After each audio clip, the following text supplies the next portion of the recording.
So we got to do this. Hi, Kate. Tell me where we're at right now. Hi, we're at Fairbanks, Alaska, at the Fairbanks Extended Inn. It's not the Holiday Extended Inn. And we got a studio here for 2 more days.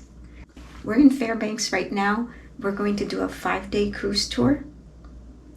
And it's going to be around Fairbanks. And then we're eventually going to take the bus and the train to Kenai National Park and Denali National Park.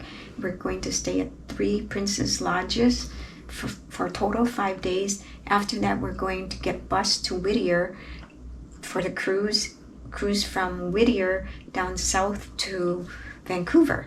7 days. Sounds like fun. Glacier National Park. Sounds like fun. We arrived last night, like 2 a.m. in the morning. And normal places in the U.S., it's dark at 2 a.m., but here it was actually light. So that was kind of nice. And then we got picked up by a taxi.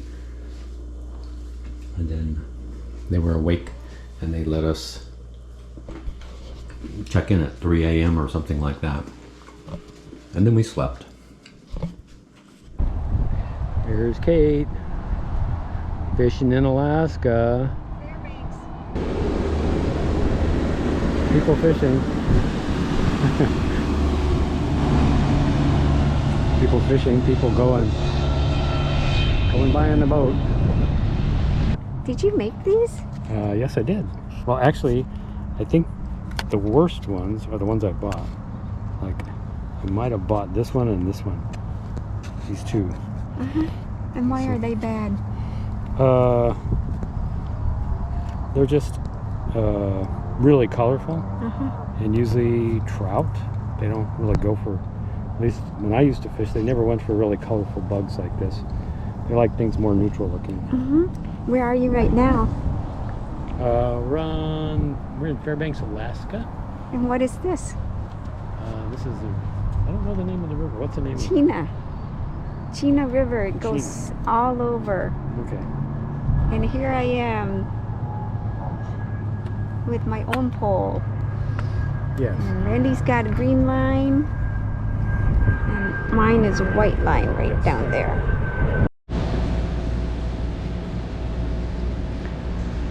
Here we are at the Tanana Valley Fisheries Center at the Ruth Burnett Sport Fish Hatchery.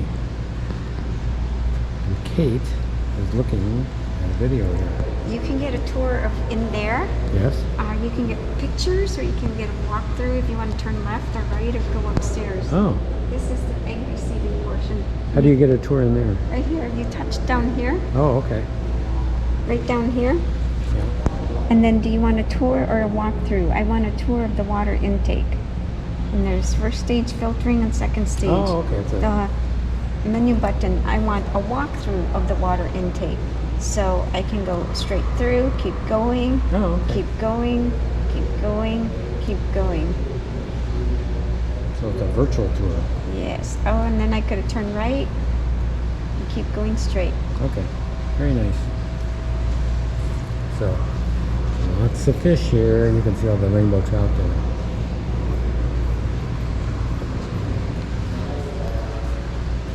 And I got a little video there. And we got a big round tank in the middle. And I think, let's see, that's a rainbow trout. I think those are lake trout. Hardy trout, I'm sure which. Oh, that's definitely a rainbow trout. That one's not. There's a gray one down there. See your big fin. Show me your fin. Oh well. Anyway, so that's a grayling. There's a rainbow trout. I saw a bigger grayling over here somewhere.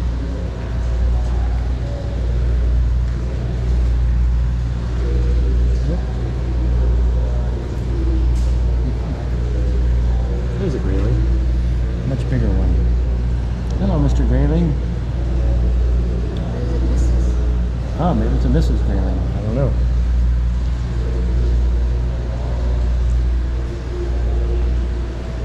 Anyway, what a nice little place. We just walked over here. We were next to the river and we walked over here. We heard there's good fishing in fish hatcheries, so we'll have to try this out.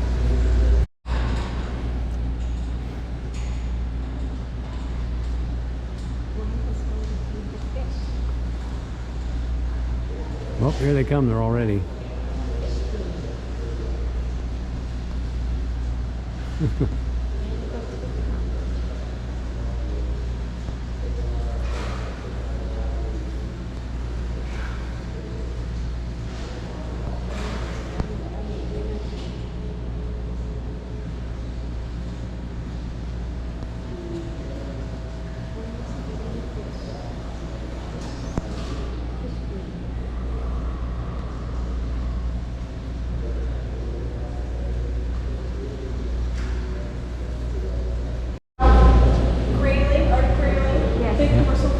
Yep. We have Arctic char. Oh, okay. And then the lake trout typically hide behind this log. There's one lake trout up there. And then the king salmon.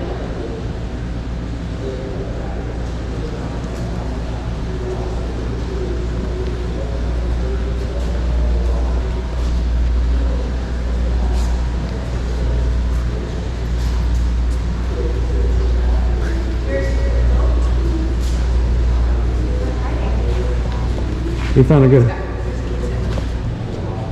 King right there. Oh, right there? Yep. The little guy, huh? He's the youngest in here. Oh, okay. He's catching up. He's grown up still. Right there. That's a king salmon. Oh, Huh. yeah, he's growing up.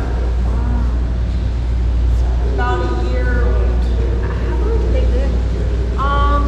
Salmon life cycles typically about 5. Day tour. This is our riverboat ride, and we're gonna do gold dredging or something like that. So we're gonna ride this riverboat, and later on we're gonna do gold dredging, and then we have lunch here.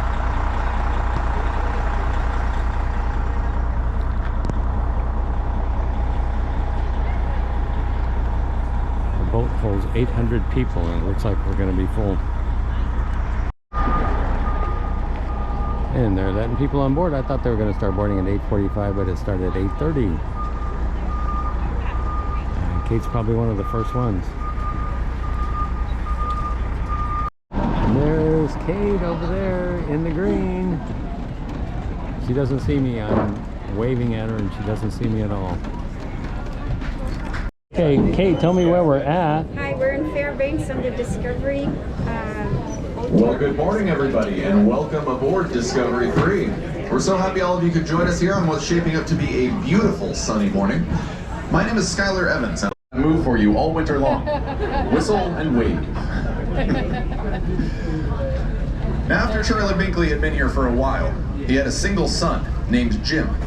And Captain Jim Binkley inherited his dad's love of building things. A great example is actually this dry dock we all just walked across to get on board. That was a recycling project of his made with 32 leftover pieces of the Trans-Alaska pipeline. You see those big 48-inch thick tubes running through the middle?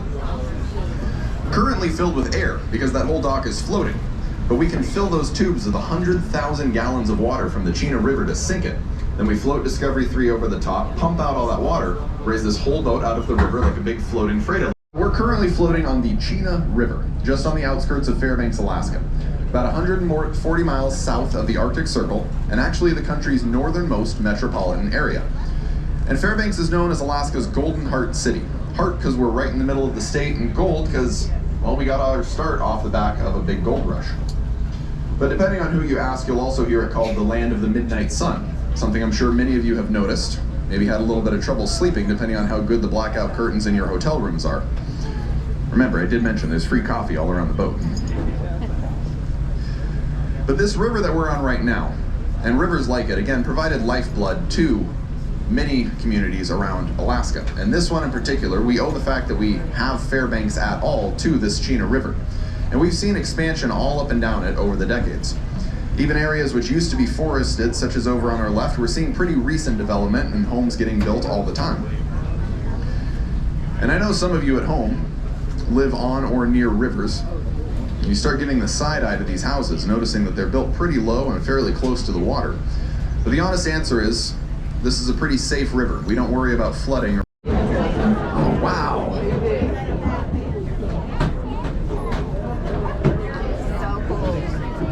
Well, isn't that a coincidence? No, we knew they'd be there. These are friends of ours. As we get a little closer, ladies and gentlemen, I'd like to introduce all of you to Rangifer tarandus. And the domesticated variant you see right here is the reindeer. The wild variant is the caribou. The caribou is a very important one-stop shop for survival for groups all around our state. Because everything you need is right there in one convenient package, right? There's meat for food, hide for clothing and shelter. Despite that, captains have made their way up and down it for well over a century. But you can't leave buoys or channel markers because those will be out of date within a week. There's not a map that can go into detail here or a dredge in the world that can keep up with this. So these captains had to develop techniques of reading the river, looking at surface patterns and the flow. In my free time, I enjoy playing violin and piano. And in the summer, my family and I like to go dip netting for salmon in Talkeetna. Moose. He was taken just north of us in the White Mountains and has a trophy-sized rack of 73.5 inches. The moose were the most important resource to the Athabascans. While caribou travel in herds, moose are solitary and tend to travel alone. So the Athabascans became very skilled at calling the moose. One way to do this was by scraping a shoulder blade against a tree, like Mel will show us. Or to travel to another village, they could tell where she was from just by looking at those designs on the back of her parka. Thank you so much, Melody.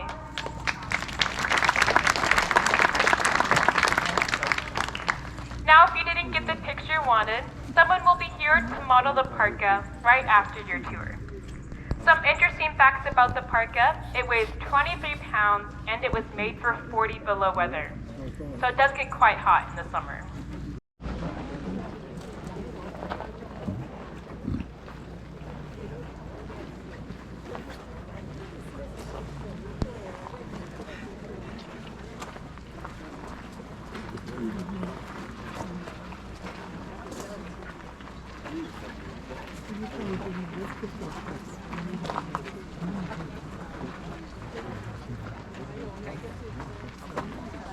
Culture, which happened in the early 1800s. In the early 1900s, prospectors arrived by stern-wheeler steamboats into the interior of Alaska, just like we have done today on Discovery 3. Missionaries, traders, and trappers followed. And after surviving 10,000 years in a bone and stone existence, the sudden introduction of new food, weapons, and tools meant the Athabascans had to stop following herds of game and began to settle in more permanent villages like this one. Just like the original Athabascan cabins from 100 years ago, this large cabin was built entirely from the trees harvested right here at this site. Larger spruce trees were cleared, peeled, and used for the walls. And the gaps between the logs were then chinked with moss. This is traditional Athabascan living conditions.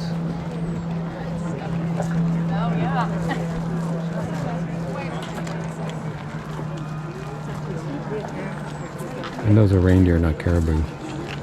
The most difficult environmental conditions known to man, and they've done so for over 10,000 years. Involvement with Westerners is comparatively recent, as first contact was in the early 1800s with the Russians. Prior to that, the Athabascans survived entirely off the land. Every day was a battle for existence. The early Athabascans were efficient hunter-gatherers and followed herds of game in order to provide for their families.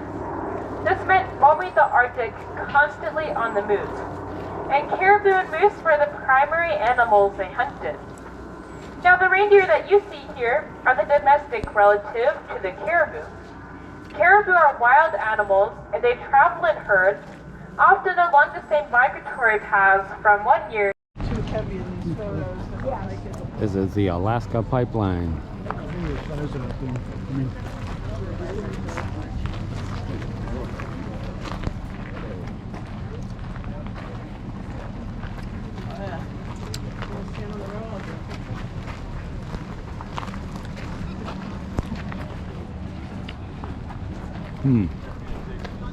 The construction was to bury the pipe underground wherever possible.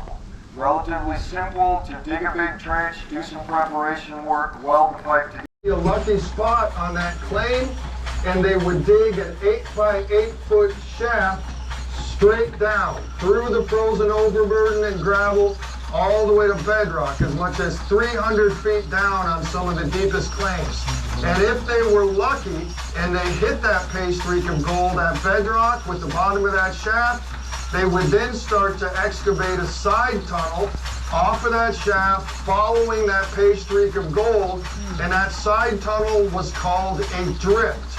So these mines were known as drift mines, and the men that worked them were drifters because they're drifting off the shaft following the paste streak. Once the shaft was open to bedrock, the drifters would send steam lines down from the boiler on the surface, and those lines were attached to steam points like this one right here. Men working underground would hammer these points into the frozen face of the drift. They would use the steam that came out the end to thaw out that frozen pastry.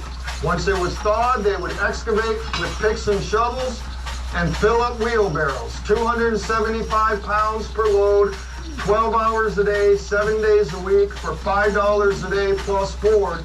Those men moved that thawed gold-bearing gravel from the face of the drift across bedrock back to the bottom of the shaft. They would fill the big bucket up that was waiting for them there. When the bucket was full, they would signal their engineer up on the surface.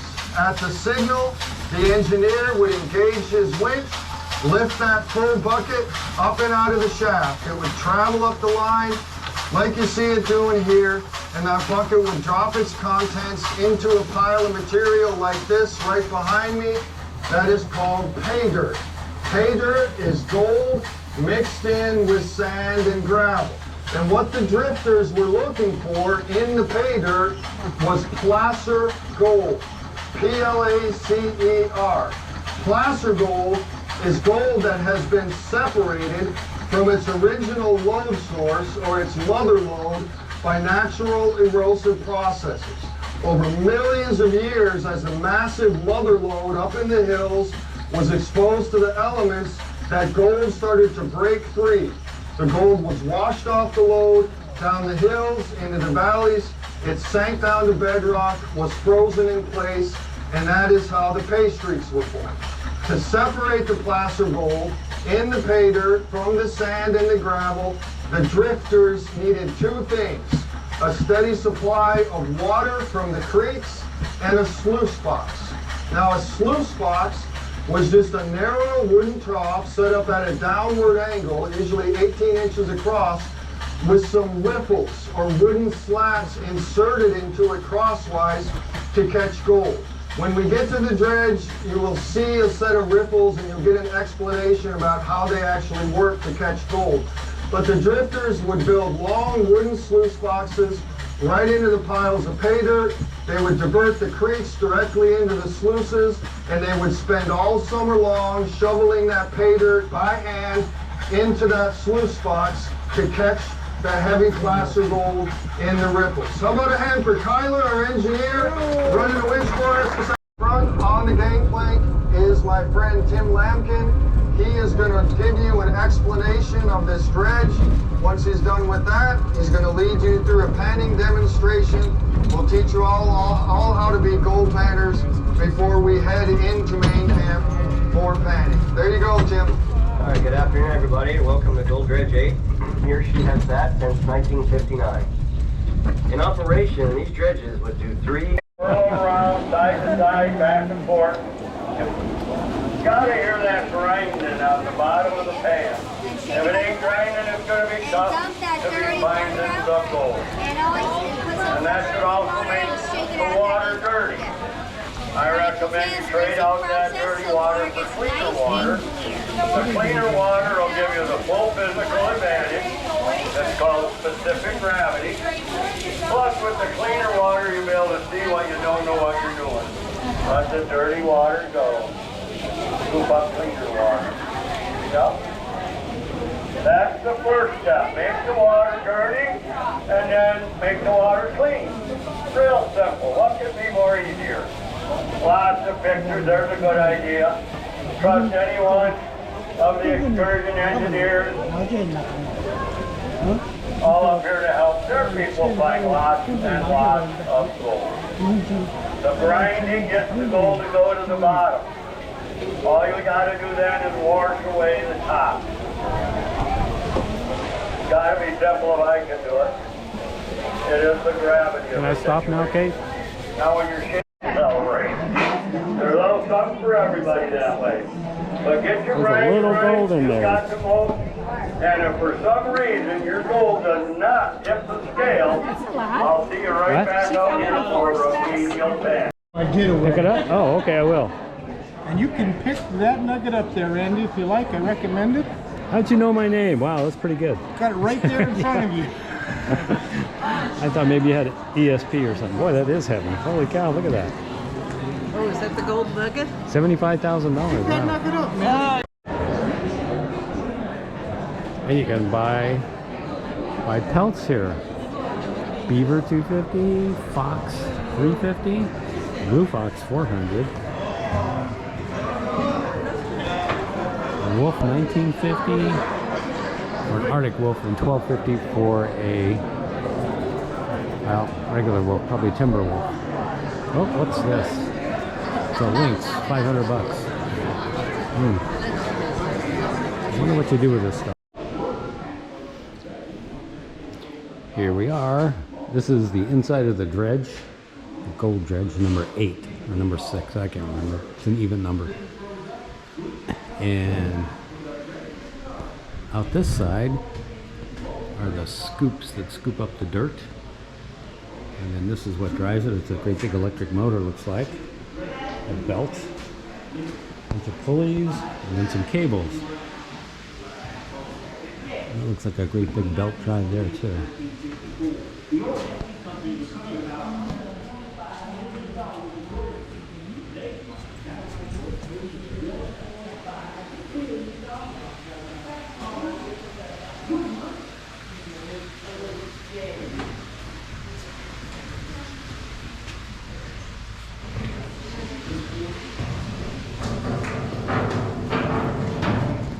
Oh, hello. Hello, hello. Thank you. You're welcome. Thank you.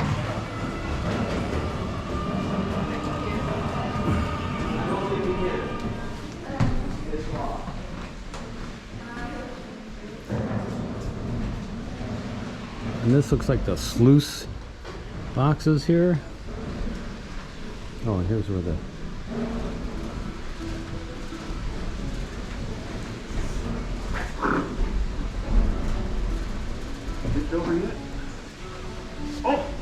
Morning. This looks like a dangerous place to work. All kinds of pulleys and chains and all kinds of things.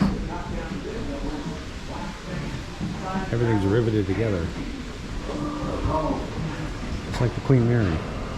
Okay. And I'll forget those are the little buckets for the tailings. We've got a lot of this blocked off. They used to I was just going to say, when we did this tour years ago, they took us to the entire thing. There wasn't anything, I don't think, that was blocked off.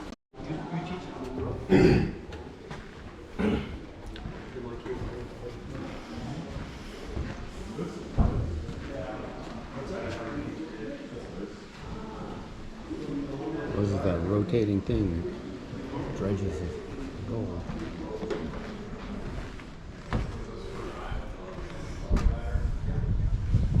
Oh, lots of belts. Oh, nice breeze.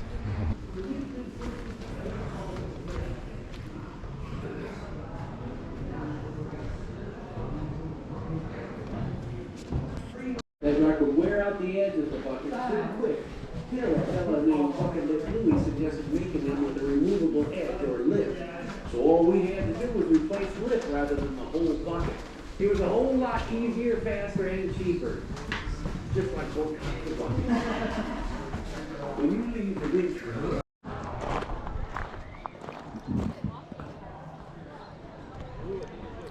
This is the outside of the gold dredge, number 8.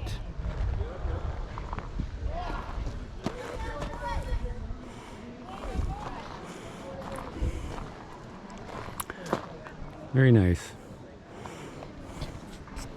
There's Kate waving.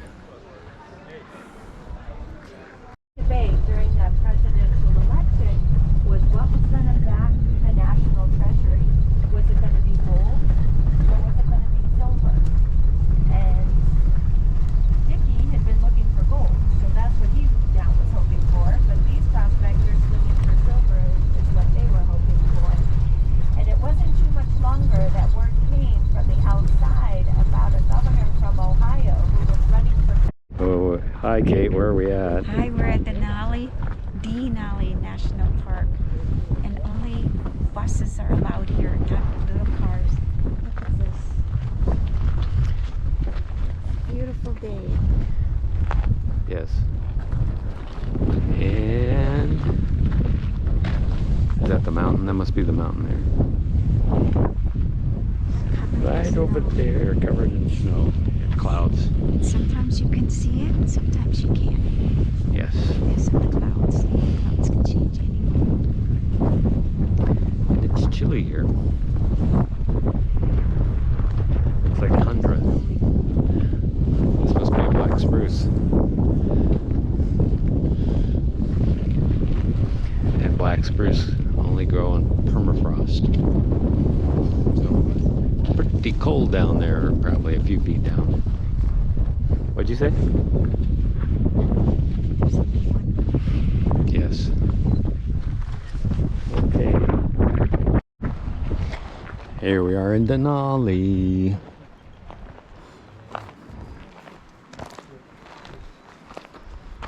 It's a little chilly. It's sunny right here. Breezy also. Like some of the backpackers here dropped off there, probably by that green shuttle bus. Backpackers are just on the outside of the closure. Again, no trails to hike on out here, so got to now just kind of figure out and navigate their own pathway through this landscape. So the sign here is to our left, and again, now the 5 miles up and over. Can't be off the road. This area has been closed since the early 1950s because of how wonderful the habitat is for a variety of animals. So animals to be on the lookout for. Continue to look for Dall sheep. Their habitat now is going to be, you can see where some of the grades of the water are drying up, new ones already starting to form. Again, the drainages never stay flowing in the same place for very long, constantly changing, going back and forth, moving around, all that silt. But out ahead of us there are 2 cabins. There is a small gray cabin. This was built by the University of Fairbanks in the early 1980s. It's a place that researchers will stay when they're in the park conducting various studies. The larger cabin kind of tucks back behind it is the cabin that was built by the men who built this road. The road, making sure there's nobody out here doing something they're not supposed to. But there is a lot of research and science conducted year-round. Now the park is always open. There's never a day or an hour you're not allowed to be in the park. Accessing it though in the winter is challenging because the road is closed and there are no motorized vehicles allowed. So to get out into this area where we are, you'd have to put on some snowshoes, some cross-country skis, or hitch up your own team. We're at Lake Horseshoe Lake? Horseshoe Lake. And we started way up there and we came all the way around here. And then we can just keep going in a circle right there. The beaver dam is somewhere on that side. And then there's the loop trail right here. So we're gonna go to the left. The to Beaver Dam. Yes, they're busy beavers. Busy beavers. It's beautiful in Denali National Park and Reserve. Yes. It said to be careful of bears. So yes, we haven't seen any bears yet. And it said to stay together in a group and make some noise. Do not run from bears because bears have an instinct to chase. Yes. I learned that today from That's Cassie. funny. I think I've always known that. But you Same with run from dogs. a moose. Same with dogs. Yeah. I don't think moose have the instinct to chase you. They just don't want you anywhere near them. What? This is a cool video. Dam. Beaver Dam. So I wonder if they're the ones that made the lake. Boy, look at this water. It's crystal clear. Very nice. Yeah, it's beautiful. And then we're gonna go around and then walk that way. Really pretty right here. I didn't hear you. Bathing in here. Yeah, it's like 30-degree water. Yeah. Really pretty. What a pretty hike.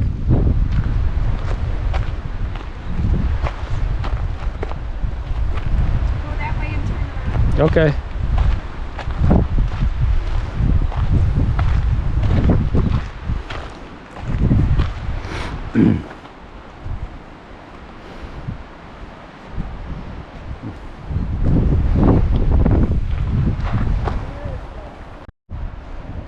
Here we are, the other side of Horseshoe Lake. This is the granite Beautiful. thingy. And oh, look at the water, how clear it is. Yeah, it's very clear water It's too. maybe 10 feet deep here, 6 feet. Probably more than that, but I don't know. Wow. Anyway, Gorgeous. very nice. Beautiful. Yes.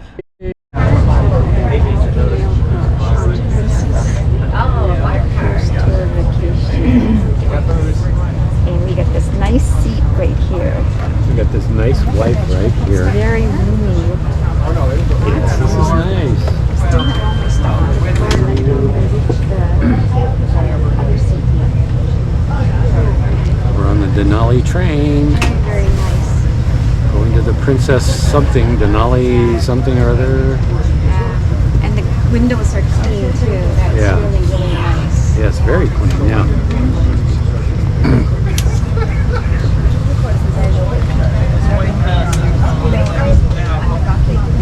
Oh, this is nice. Any wildlife? Just to say it. Okay, where are we at?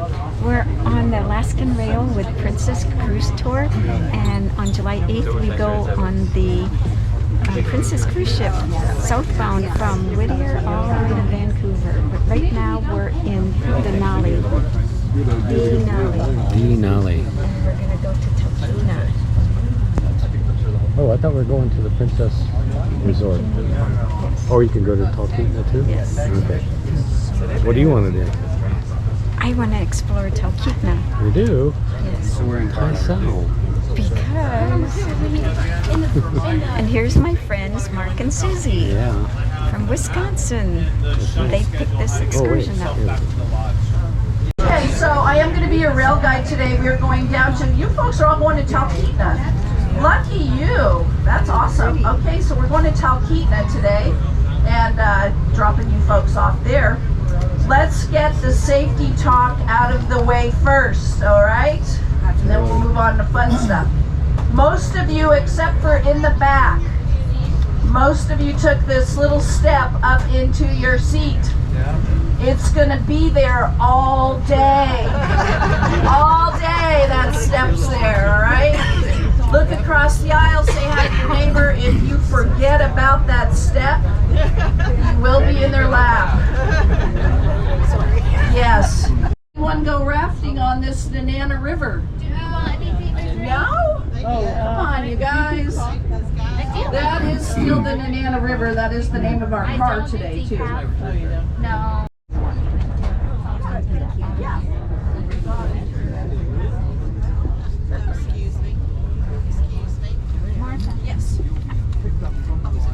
Kathy, you got the best seat of the 6 of us.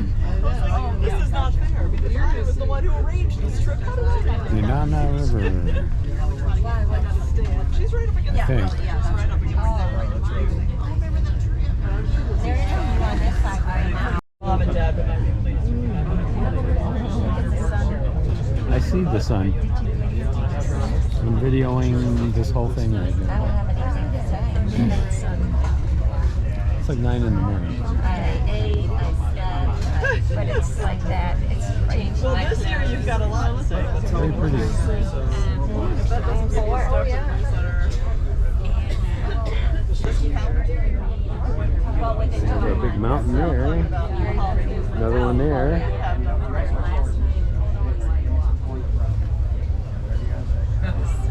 Range still, yeah.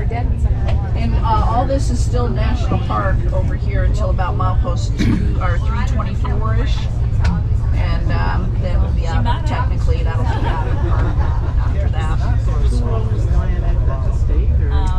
Most of Alaska is owned by the federal government. Yeah. Then state, native corporations. There's only like this much that's privately held. Yeah, I think I have like a diagram of that somewhere. But yeah, most of it is federal government.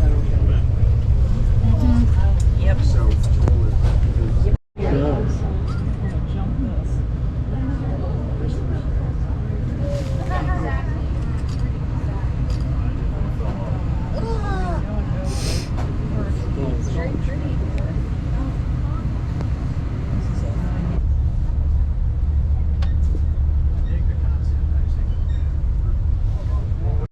Got like a little cabin right here on the left. That's her little bookstore. So when people take the flagstaff out, I don't know when she's open, but she's got a little bookstore there, and she's got like this little compound back here.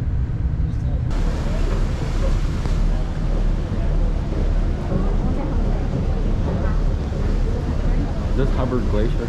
Yes, it's supposed to be. They have a name, Yucatan or something like that. Oh, okay. I never heard of it till this cruise, but it's Hubbard Glacier. On the other side, because it's a fjord and Juneau the fjord. So it was a lake and it just filled up with ice. And if you look at the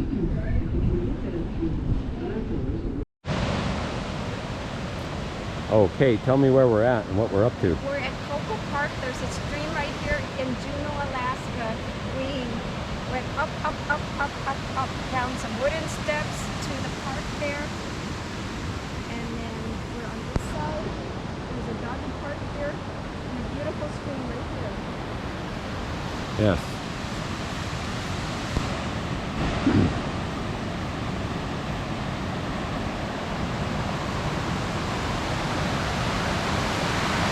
It's rough here, but smoother down that way. Yes, we hope. Looking for salmon.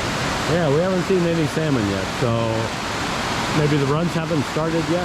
It's mid-July, right? And don't touch these. This looks like Queen Anne's lace, but it's very dangerous. It gives you a burn. Yeah. Oh, there's a lot. Yeah. Oh, there's a bunch all around here, yeah. No fun. This is very dangerous. It's cow something. Cow It will something? burn you. Yeah.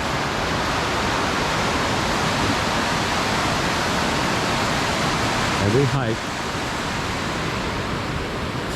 straight up and straight down pretty much, so we're gonna see if there's a nice flat way to get back. I think this is the flat way to get back. I think you're right, yeah.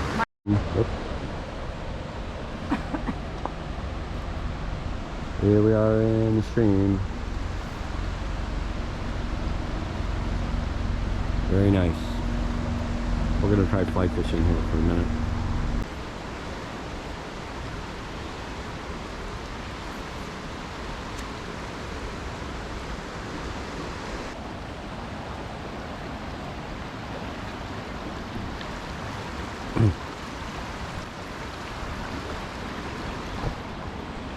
Okay.